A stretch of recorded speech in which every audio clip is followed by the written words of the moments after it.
Hello everyone, myself Dr. Ragini Shukla, Assistant Professor, Department of Information Technology and Computer Science, Dr. C.V. Raman University, Kargi Road, Kota, Bilaspur, Chhattisgarh. Today I am going to deliver my lecture on the topic of software reuse, which is related to the software engineering subject. Now, let us start with our topic, software reuse. जैसा कि हम जानते हैं कि most of engineering विषयों को existing component को compose करके डिजाइन किया गया है, जिनका उपयोग अदर सिस्टम में भी किया जाता है। उसी प्रकार सॉफ्टवेयर इंजीनियरिंग ओरिजिनल डेवलपमेंट पर फोकस होता है, लेकिन अब यह माना जाता है कि बहुत अच्छे सॉफ्टवेयर डेवलपमेंट के लिए, उनको तेजी से बनाने के लिए, डेवलप करने के लिए और उनकी कॉस्ट, उनकी जो लागत है वो कम लगे, उसके लिए हमें एक ऐसी डिजाइन प्रक्रिया को अपनाने की आवश्यकता है जो सिस्टमैटिक सॉफ्टवेयर रीयूज पर बेस्ड है। तो हम सभी जानते हैं रीयूज का मतलब क्या होता है। रीयूज का मतलब होता है कि कोई भी चीज अगर पहले से बनी हुई है तो उसे हम कैसे पुनर्उपयोग में लाएं। रीयूज मतलब पुनर्उपयोग करना उसका। दैट मीन्स रीयूज का मतलब हम बोलेंगे कि उसका फिर से हम उपयोग करें। जो भी एग्जिस्टिंग सिस्टम है उसे पुनः उपयोग कर हम कैसे न्यू सिस्टम डेवलप कर सकते हैं। This is called software reuse. So software reuse is the use of existing software or software knowledge to construct the new software. हम मतलब न्यू सॉफ्टवेयर कंस्ट्रक्ट करेंगे एग्जिस्टिंग सॉफ्टवेयर और सॉफ्टवेयर नॉलेज के द्वारा। इसे 1968 में प्रपोज किया गया था and towards the end of the micro computer era reusability software design को रीयूजेबल सॉफ्टवेयर सोर्सेस कोड के जैसे इंपॉर्टेंट मानकर कंसीडर किया गया। इस ईयर में ही रीयूजेबिलिटी को रिक्वायरमेंट्स, डिजाइन्स, कोड, टेस्ट और डॉक्यूमेंट्स को इंक्लूड कर एक्सपांड भी किया गया। So the purpose of software reuse has to evolve over the year to include improvements in productivity, reliability, quality and cost effectiveness.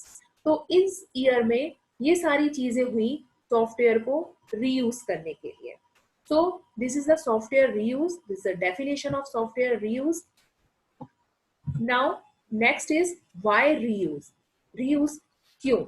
Reuse की आवश्यकता क्यों है? सो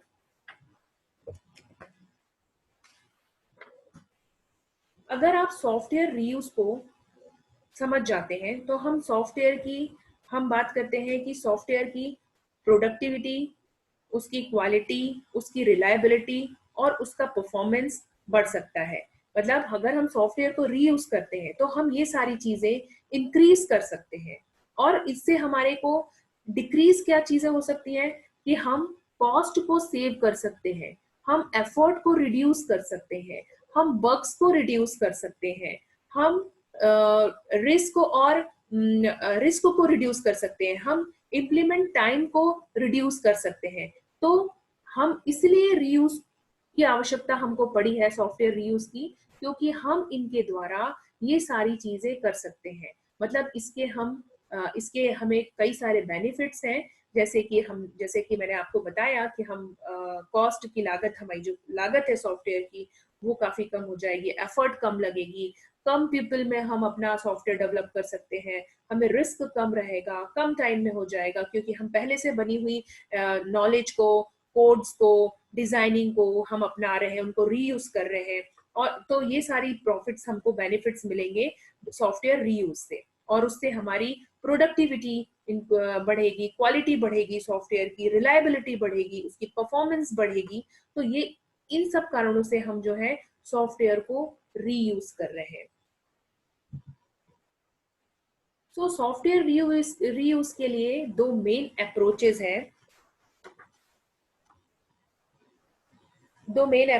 हैं। पहला है डिजाइन पैटर्न एंड सेकंड है हमारा pattern elements. So design patterns is a way of reusing abstract knowledge about a problem and its solution.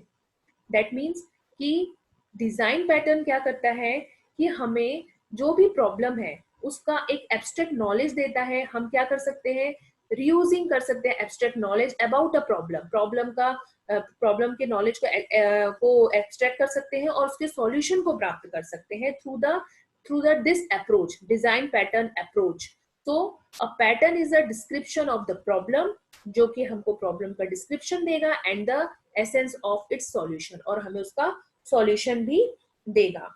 And ये हमें क्या करेगा, it should be sufficiently abstract to be reused in different setting. वो हमें ये भी देगा कि हम डिफरेंट डिफरेंट सेटिंग्स में हम कैसे रीयूज कर सकते हैं पुराने अपने नॉलेज को एंड अपने पुराने डिजाइन पैटर्न्स को। Pattern often really on object characteristics such as inheritance and polymorphism. Now second is pattern elements. Pattern elements approach से हम क्या कर सकते हैं, हम मीनिंगफुल पैटर्न आइडेंटिफाई कर सकते हैं, प्रॉब्लम डिस्क्रिप्शन बता सकते हैं, सॉल्यूशन डिस्क्रिप्शन बता सकते हैं, हम कॉन्सिक्वेंसेस परिणाम ज्ञात कर सकते हैं, और पैटर्न को लागू करने से क्या रिजल्ट होंगे ये हम पता कर सकते हैं पैटर्न्स एलिमेंट्स के थ्रू। सो सॉफ्टवेयर रीयूज के दो अप्रोचेस हैं, दो एलिमेंट्स हैं। पहला हो गया अपना design elements and second is a pattern elements. Now software, जैसा कि मैंने आपको बताया, सॉफ्टवेयर रीयूज जो है वो सॉफ्टवेयर डेवलपमेंट के टाइम एंड कॉस्ट दोनों को कम करता है। Software reuse can cut software development time and cost. So the major advantages for software reuse are, तो उसके कुछ एडवांटेजेस हैं जैसे कि हमने देखे कि वो एफर्ट लेस हो जाएगी, टाइम सेविंग होगी, रिड्यूस होगी कॉस्ट हमारी, और हम सॉफ्टवेयर प्रोडक्टिविटी को इंक्रीज करेंगे, यूटिलाइज करेंगे हम रिसोर्सेस को, और हमारा जो हम अपने सॉफ्टवेयर को बेटर बनाने के लिए उसकी क्वालिटी हमारी जो है वो इम्प्लीमेंट हमारी काफी अच्छे से होगी। So these are the some advantages which is shown here. This increased software productivity, software development time, and development software with fewer people। हम सॉफ्टवेयर डेवलप कर सकते हैं कुछ लोगों के साथ ही मिलके, एंड स्टैंडर्डाइज हमारा सॉफ्टवेयर होगा और बेटर होगा काफी उसकी quality. So these are the advantage of software reuse.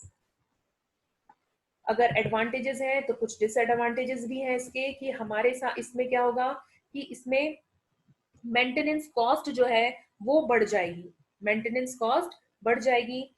Software tools को लार्जर सपोर्ट की आवश्यकता होगी, software tools require longer supports की आवश्यकता होगी, software tools require longer support.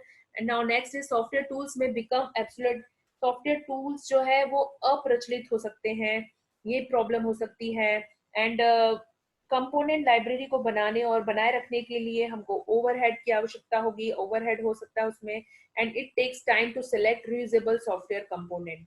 Reusable software components के लिए हमको काफी समय लग सकता है।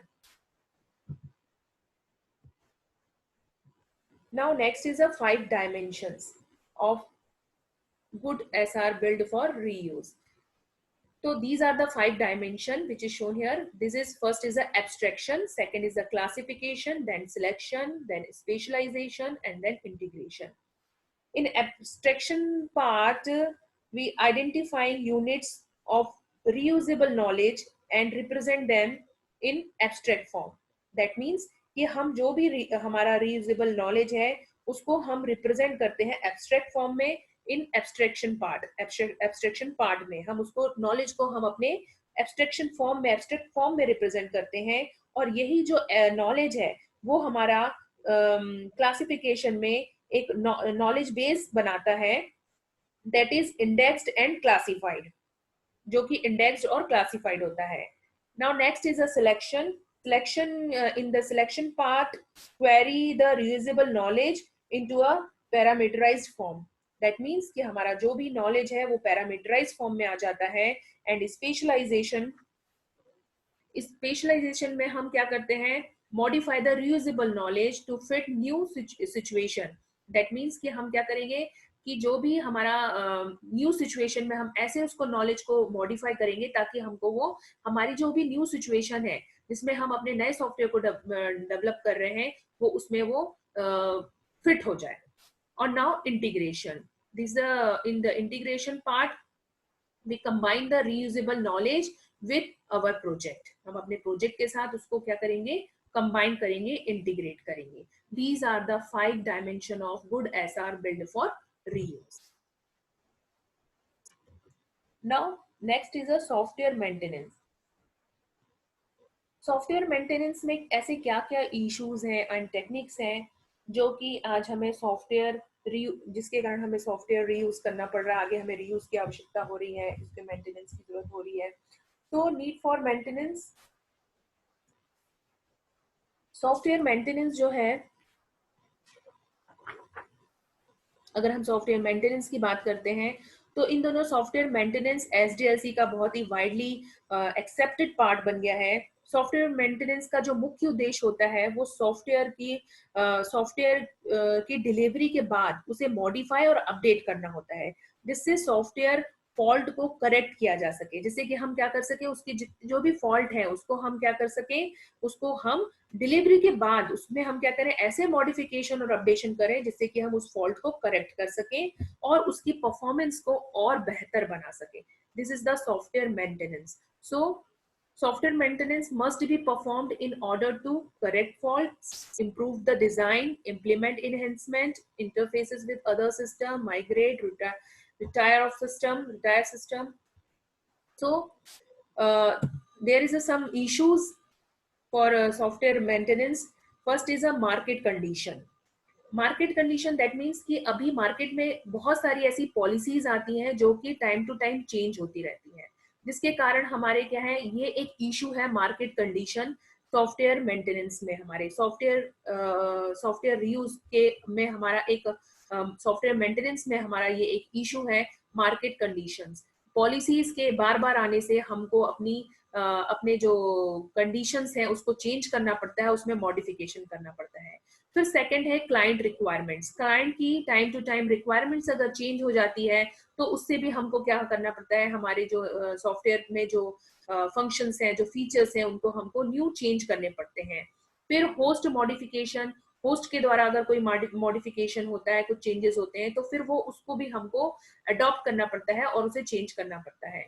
फिर ऑर्गेनाइजेशन चेंजेस इश्यूज होते हैं कि ऑर्गेनाइजेशंस में कुछ चेंजेस हो रहे हैं according to business, according to company, तो वो भी हमको मॉडिफाई करना पड़ता है. उसके need to modify in the original software में अराइज. सो